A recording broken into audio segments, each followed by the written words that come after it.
Pakistan versus India 14 अक्टूबर आज का दिन, आज होगा मैच। उसके अलावा पीछे इंडिया वर्सेस अफगानिस्तान हुआ, साउथ अफ्रीका वर्सेस ऑस्ट्रेलिया हुआ और कल रात न्यूजीलैंड वर्सेस बांग्लादेश हुआ, और भी बहुत कुछ आज की वीडियो में।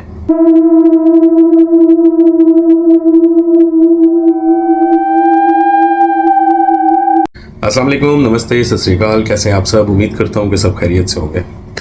शुरुआत करते हैं इंडिया वर्सेस अफगानिस्तान से। खैर वैसे मैं इस बारे में ज़्यादा बात नहीं करना चाहता और ना ज़्यादा बात करूंगा, क्योंकि पिछली वीडियो आप मेरी उठाकर देख लें तो उसमें मैंने आपको पहले बताया था कि अफगानिस्तान इंडिया से हारेगा और बहुत ही अच्छे तरीके से हारेगा, क्योंकि ये हर टूर्नामेंट में सिर्फ और सिर्फ आते हैं इंडिया का रन रेट अच्छा करने के लिए, उनके पॉइंट्स अच्छे करने के लिए और उनको आगे लेके जाने के लिए, और एज़ यूजुअल वही हुआ। दुश्मन दोस्त बन गए, IPL का कॉन्ट्रैक्ट काम कर गए, बहुत सारे रिकॉर्ड भी बने इस मैच के दौरान।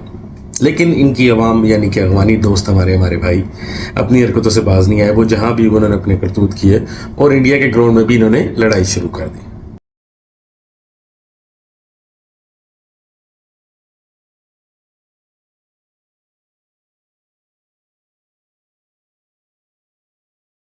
रोहित शर्मा 131 आउट हुए, ने 2 नए रिकॉर्ड उन्होंने बनाए। एक तो सबसे ज़्यादा ODI वर्ल्ड कप में सेंचुरीज करने का रिकॉर्ड भी उन्होंने अपने पास बनाया, और सबसे ज़्यादा छक्के सिक्सेस मारने का भी आई थिंक उन्होंने रिकॉर्ड अपने नाम किया। बॉलर्स की पाकिस्तान के साथ दुश्मनी थी या दुश्मनी कर रहे थे, जिसने आसिफ के साथ भी लड़ाई की पिछली बार, जसीम शाह के साथ भी लड़ाई की पिछली बार, जिन्होंने पिछली बार कोहली के साथ भी लड़ाई की थी, वो इस बार दोस्त बन गए।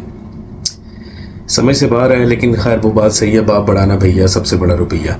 पैसा बहुत बड़ी अहमियत रखता है हर किसी के लिए, आज के दौर में यही है। रोहित शर्मा ने कुछ रिकॉर्ड अपने नाम किए। इंडिया का रन रेट बहुत अच्छा हो गया, एकदम अचानक वो 5वें नंबर से दूसरे नंबर पर जंप मार के उस मैच के बाद, और यही कुछ बताया था मैंने आप लोगों को। Player of the match Rohit 131, उसके बाद सबसे IS कोहली 55 रन बनाए 56 बॉलों के ऊपर। और अगर बॉलिंग में देखा जाए तो बुमराह जिन्होंने 4 विकेटें ली 39 रन देकर 10 ओवर्स में, और हशमतुल्लाह जिन्होंने सबसे ज़्यादा अफगानिस्तान की तरफ से स्कोर किया 80 रन। अफगानिस्तान ने पूरा हक अदा किया कि इंडिया के हक में कैसे मैच दिया जाता है और कैसे कराया जाता है।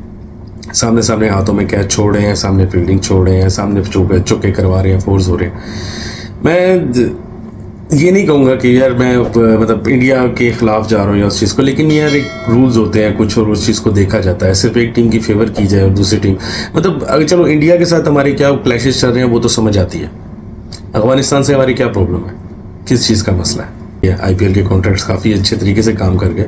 रोहित की सेंचुरी करने में भी मदद की। इंडियन मीडिया पागल हुआ है, रोहित इज बैक, रोहित ने ये कर दिया, पिछले मैच में मैं 0 में कैसे आउट हुआ, ये कैसे हुआ। तो बताना था इंडियन मीडिया को कि भाई साहब आपके रोहित साहब बड़ी मुश्किल से पहले 3 से 4 ओवर जिसमें अगर बॉल सीम कर रही हो तो सर्वाइव करते हैं, और उसकी जिंदा मिसाल शाहीन अफरीदी आपके सामने है, अगर आप उस चीज़ को कंसर्न कर सकें।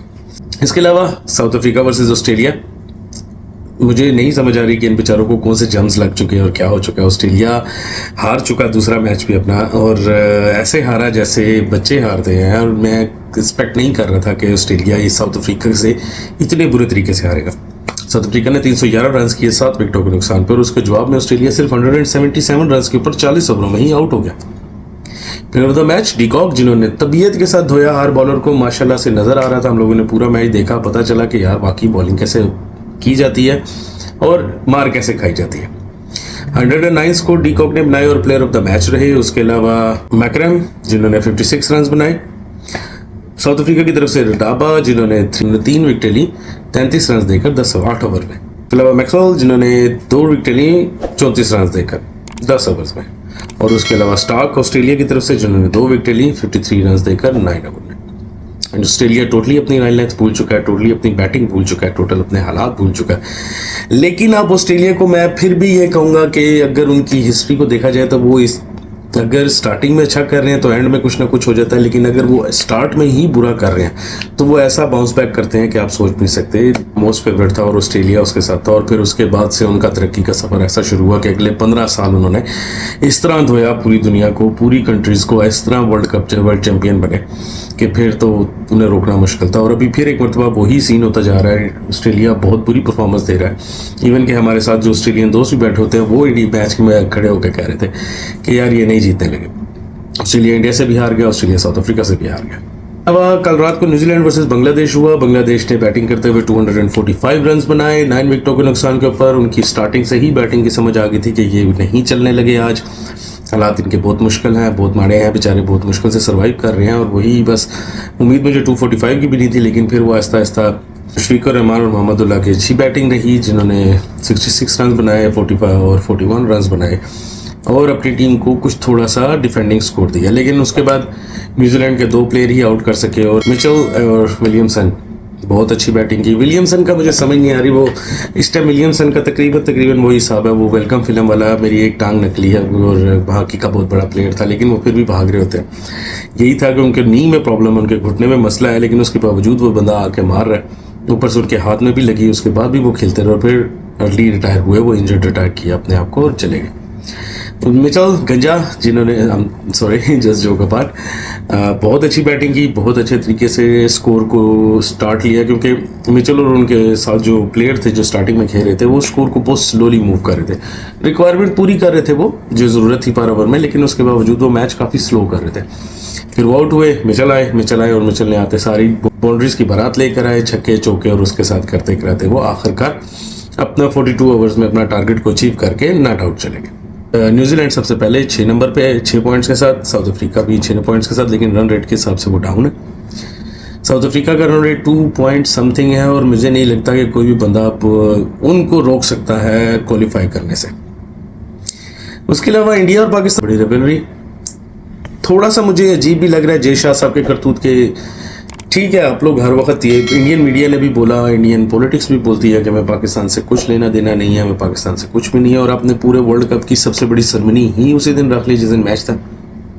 आज के दिन में सुखदीप साहब भी परफॉर्म करेंगे, सुखविंदर साहब भी परफॉर्म करेंगे, शंकर साहब भी परफॉर्म करेंगे, अरिजीत साहब भी परफॉर्म करेंगे, अमित साहब भी आएंगे, सुना है मोदी साहब खुद ग्राउंड में मैच देखने के लिए आ रहे हैं, और फिर भी ये कहते हैं कि हमें पाकिस्तान क्या कर रहा है क्या नहीं कर रहा, हमें उससे कोई परवाह नहीं, जन्म जन्म की दुश्मनी है। लेकिन खैर jokes apart, Narendra Modi stadium में आज मैच होगा। कल रात से ही इंडियन मीडिया ग्राउंड के बाहर बैठा हुआ है। एक चीज़ नहीं समझ आ रही, मैं इससे पहले विक्रांत की बड़ी मतलब मीडिया में एक टॉक काफ़ी सुना करता था, विक्रांत को बहुत अच्छा जर्नलिस्ट समझता था स्पोर्ट्स के लिहाज से, लेकिन पिछले 2 दिन से जो मैं उनकी कमेंट्री सुन रहा हूँ मुझे नहीं समझ आ रही कि वो ऐसे आया सिर्फ, ठीक है अपने मुल्क की फेवर करना बहुत अच्छी बात है और ये चीज़ वो शुरू से करते आए हैं, लेकिन जो सही है उस सही को गलत कहना उनके ऊपर अच्छा लगता था, इसलिए हम उनको सुना करते थे। लेकिन पिछले 2 दिन से विक्रांत साहब सिर्फ और सिर्फ अपनी टीम को और ठीक कह रहे हैं और बाबर आजम की टीम को गलत कहते जा रहे हैं। मुझे ये समझ नहीं आ रही कि सिर्फ एक वो ट्वीट की वजह से, रिजवान के एक ट्वीट की वजह से क्यों इतना बड़ा बम्बर बना गया कि ये बिहेव करने लग गए। उम्मीद बहुत कम है थोड़ी सी मुझे, लेकिन फिर भी चांसेस ज़रूर लग रहे हैं क्योंकि मिरेकल्स हमेशा होते हैं और हम लोग करते आई है हमारी टीम। पाकिस्तान नरेंद्र मोदी स्टेडियम में नरेंद्र मोदी बैठे हुए होंगे, उनके सामने शायद अगर आज मैच जीत गया 1,23,000 बंदों के सामने, तो हिस्ट्री होगी, हिस्ट्री। यानी आज के मैच के लिए सबसे बड़ा ग्राउंड सेलेक्ट किया, तमाम बॉलीवुड स्टार्स को बुलाया, तमाम बॉलीवुड स्टार्स आएंगे, परफॉर्म करेंगे, मैच होगा, मैच सेरेमनी होगी। दुख सिर्फ इस चीज़ का हो रहा है कि यार बाकी टीमें अगर इस चीज़ के ऊपर ऑब्जेक्शन नहीं उठा सक रही या उठाना चाहती हैं तो वो उठा क्यों नहीं रही, क्योंकि अगर फर्जेबल इंग्लैंड या ऑस्ट्रेलिया जैसा लास्ट वर्ल्ड कप ऑस्ट्रेलिया में T20 हो, अगर ऑस्ट्रेलिया सिर्फ अपना और इंग्लैंड के लिए सेरेमनी रख देता और हम लोगों को बिल्कुल टके के पाना पूछता तो कैसा दुख लगता सबको। पर खैर बाकी टीमों के कप्तान है, अब उनकी सोच है, अब उनकी मर्जी है, वो क्या कहते हैं क्या नहीं करते। हम लोग तो ठीक है सुकून से पानी पी रहे हैं, चाय पी रहे हैं, बिस्किट खा रहे हैं, एंजॉय कर रहे हैं और सेरेमनी देख रहे हैं, क्योंकि जो कुछ हो रहा है वो हमारे मैच में हो रहा है। मोदी साहब भी मैच देखने आएंगे, तो इन सारी चीज़ों को अगर मिलाया जाए तो प्रिटी मच काफ़ी हद तक चांसेस हैं कि इंडिया आज मैच जीत जाएगा, क्योंकि 1,23,000 लोगों का प्रेशर, पब्लिक प्रेशर बहुत मायने रखता है। यहाँ पे पाकिस्तानी एक भी नहीं होगा, वो सारे का सारा ग्राउंड नीला नजर आएगा। उसके अलावा उस मुल्क का प्राइम मिनिस्टर और बाकी सब कुछ भी उन्हीं की फेवर में होगा। बॉलिंग में शाहीन का कुछ नहीं किया जा सकता, अभी तक तो उनकी कोई परफॉर्मेंस नहीं है। मेरा पर्सनल ओपिनियन यही है कि पाकिस्तान को टॉस जीत के बैटिंग करनी चाहिए, क्योंकि शाम को बॉल थोड़ी सी सीम होगी। अगर शाम को बॉल सीम होती है तो माइट भी हमारे पेसर जो हैं वो उसका फ़ायदा उठा सके। एनीवे चांसेस यही हैं कि जो भी पहले टॉस जीतेगा वो बैटिंग करेगा, क्योंकि परसों के इंटरव्यू में गवास्कर की बात मैं सुन चुका हूँ, उन्होंने बताया कि हम लोग बैटिंग पिच बनाएंगे और ओबियसली इंडिया में बैटिंग पिच बनेगी, क्योंकि उनके बैट्समैन हैं। जिसने भी पहले बैटिंग की 300 350 का टारगेट सेट कर दिया तो दूसरी टीम के लिए बहुत मुश्किल हो जाएगा। हाँ, माना कि पाकिस्तान चेस करके आया, अभी श्रीलंका से बहुत अच्छी फॉर्म में है, पाकिस्तान बहुत अच्छे तरीके से उनके मोराल बुलंद है, लेकिन इन सब के बावजूद अगर मैं ये कहूँ कि इंडिया से जीत जाएगा तो थोड़ा सा वहाँ अनफेयर होगा। बाकी अब देर में मैच शुरू होने वाला है, कुछ देर में हम लोग भी परफॉर्मेंस देखेंगे, उसके बाद मैच की परफॉर्मेंस देखेंगे क्या होता है। कल आपसे सेम जगह पर फिर मुलाकात होगी पाकिस्तान और इंडिया के मैच के बाद। तब तक अपना बहुत सारा ख्याल रखें और मैच को एंजॉय करें। अल्लाह हाफिज़।